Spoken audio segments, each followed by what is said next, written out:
Hi there, I'm Warren Nash and today we are making chicken and mushroom bake. And what's different about this recipe is we use canned condensed mushroom soup to make our sauce, which makes it really tasty and super easy to prepare.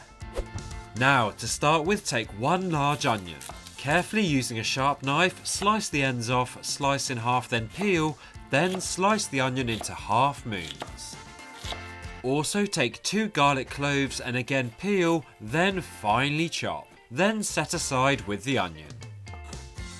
And next, take 150 grams of washed closed cup onions and thinly slice. And next, take a casserole dish that has a lid and place over medium heat on the stove. Pour in a small amount of olive oil, allow it to heat up, then add the mushrooms, garlic and onion to the casserole.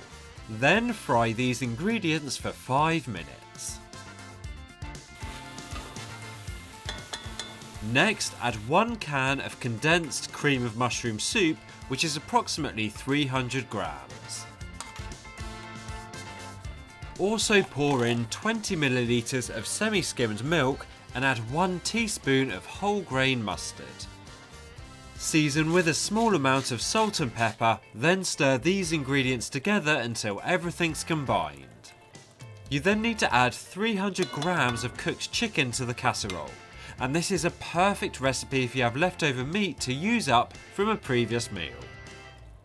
Again, stir everything together until the chicken is coated in that delicious mushroom sauce, then grate over about 50 grams of Parmesan cheese.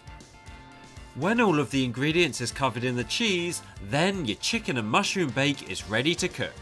So in an oven that's been preheated to 180 degrees centigrade, which is 350 Fahrenheit, place the chicken and mushroom bake in the oven for about 25 minutes.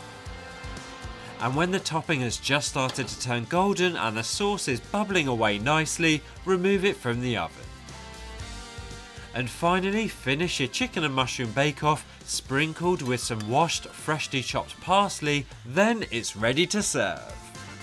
And that is how to make this delicious chicken and mushroom bake, which is the perfect dish to rescue your chicken leftovers.